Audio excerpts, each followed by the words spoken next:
हरे भरे जंगलों के बीच झारखंड के दक्षिण छोटा नागपुर में बसा गुमला प्राकृतिक सुंदरता और खनिज संपदा से भरपूर जिला है। 2018 में नीति आयोग के आकांक्षी जिला कार्यक्रम के तहत यहाँ कई सकारात्मक बदलाव हुए, लेकिन कुछ ब्लॉक्स में विकास की जरूरत अभी भी बनी हुई है। डुमरी, जो अत्यंत पिछड़े इलाकों में आता है, उसे 2024 में नीति आयोग द्वारा आकांक्षी ब्लॉक कार्यक्रम में शामिल कर यहाँ विकास के कार्यों को प्राथमिकता दी जा रही है। जिला मुख्यालय से 90 किलोमीटर दूर राज्य की सीमा पर स्थित डुमरी ब्लॉक कठिन भौगोलिक परिस्थितियों के बावजूद अपनी दृढ़ता का उदाहरण पेश करता है। दुर्गम पहाड़ी इलाका, खराब सड़कें, कमजोर मोबाइल नेटवर्क और सरकारी योजनाओं की कम जानकारी के कारण डुमरी में विकास की गति धीमी रही है। स्थानीय नियुक्ति के अभाव में लोग रोजगार की तलाश में अन्य स्थानों पर प्रवास करने को मजबूर होते हैं। आकांक्षी ब्लॉक कार्यक्रम के अंतर्गत रोजगार, शिक्षा, स्वास्थ्य और नागरिक समस्याओं के समाधान के लिए एक समग्र रणनीति शुरू की गई है, जो डुमरी को बदल रही है। जो हमारे नागरिक डुमरी प्रखंड में निवास करते हैं, उन्हें न केवल सरकारी स्कीमों से सैचुरेट किया जाए, बल्कि उनके लाइवलीहुड के लिए भी ऐसे प्रभावी प्रयास किए जाएं ताकि माइग्रेशन और अनएम्प्लॉयमेंट की जो समस्या है उस पर हम लोग लगाम लगा सकें। डुमरी के पहाड़ियों में कोरबा आदि जनजातियों का एक छोटा सा टोला बसा है, जिसका नाम है औरापात। नीति आयोग ने मॉडल गांव के लिए औरापात का चयन किया है और अब ये प्रगति का प्रतीक बन रहा है। यहाँ आयोजित सैचुरेशन कैंपस के माध्यम से लोगों को विभिन्न सरकारी कल्याणकारी योजना जैसे आधार पंजीकरण, ration card, pension, mobile medical checkup आदि सुविधाएं दी गई है। आज औरापात में पक्के मकान, अच्छी सड़कें, आंगनबाड़ी केंद्र, बिजली और सभी आधुनिक सुविधाएं उपलब्ध कराई जा रही है।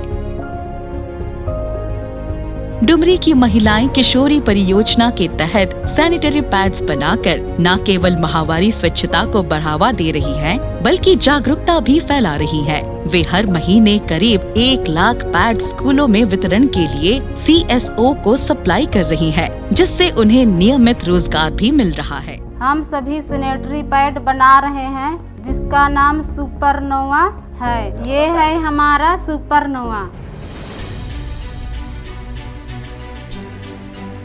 हालांकि यहाँ की मिट्टी खनिजों से भरपूर है, लेकिन ये अधिक उपजाऊ फसलों के लिए अनुकूल नहीं है। फिर भी डुमरी की बंजर भूमि लेमन ग्रास उगाने के लिए उपयुक्त है। स्थानीय लोग लेमन ग्रास उगाकर तेल निकालकर और बेचकर अपनी आजीविका चला रहे हैं। प्रति वर्ष लगभग 8 लाख लेमन ग्रास लिप्स का उत्पादन किया जा रहा है। डुमरी में करंज, महुआ, इमली, लाख आदि वन उत्पाद जनजातियों के लिए आजीविका का प्रमुख स्रोत बने हुए हैं।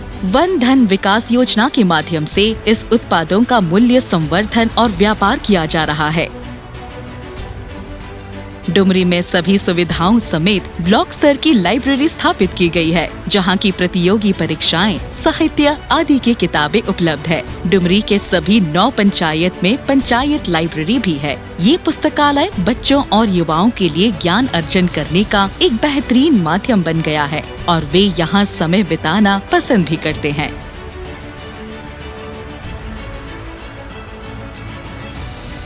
स्वास्थ्य सेवाओं में भी उल्लेखनीय सुधार हुआ है। एम्स दिल्ली के सहयोग से प्रोजेक्ट आशा के तहत मिर्गी शिविर का आयोजन किया गया है, जिसमें 800 से अधिक लोगों की जांच की गई और 80 मरीजों की पहचान की गई। इन मरीजों की नियमित परामर्श और स्वास्थ्य निगरानी आशा परियोजना के तहत की जा रही है।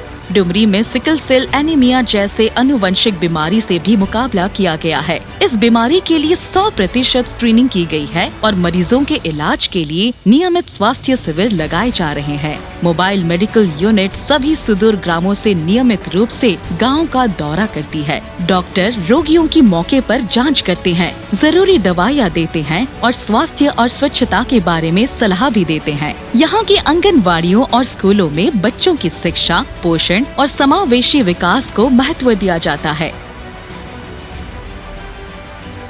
डुमरी में बहुउद्देश्य केंद्र व्यक्तिगत और सामुदायिक उपयोग, कृषि उत्पादों के संग्रह, कार्यक्रमों के आयोजन और सरकारी और गैर सरकारी गतिविधियों के समर्थन के लिए उपयोग किए जा रहे हैं। डुमरी का एक आकांक्षी ब्लॉक से प्रेरणादायी ब्लॉक तक का सफर समेत एक विकास की शक्ति और यहाँ के लोगों की अटूट भावना का प्रमाण है।